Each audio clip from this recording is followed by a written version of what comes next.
জানো তো, আমি যখন ছোট ছিলাম আমার বাবা পড়াশোনার ওপর খুব জোর দিতেন।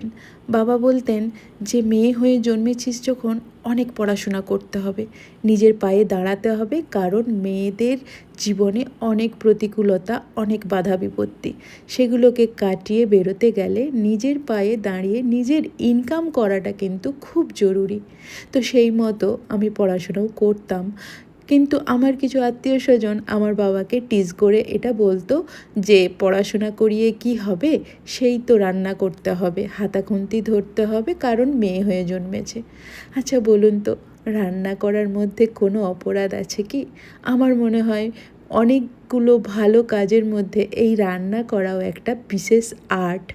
এর জন্য ভালো ধৈর্য লাগে, অনেক পরিশ্রম লাগে, অনেক আইডিয়া লাগে, অনেক পড়াশোনা লাগে, তারপর একটা ভালো রান্না করতে হয়। একটা ভালো রান্না করার জন্য অনেকটা ভালোবাসা লাগে। তো সেই রান্না আমার একটা স্পেশাল ভালো লাগার মধ্যে একটা।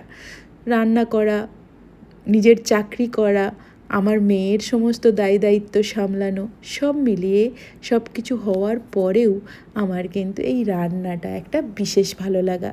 তো পুজো শেষ বিজয়া দশমীতে বানালাম গাজরের হালুয়া, কারণ গাজরের হালুয়া যত কটা ডেজার্ট আইটেম আছে তার মধ্যে আমার বিশেষ প্রিয়। খুব সুন্দর হয়েছিল খেতে। তোমাদের কেমন লাগলো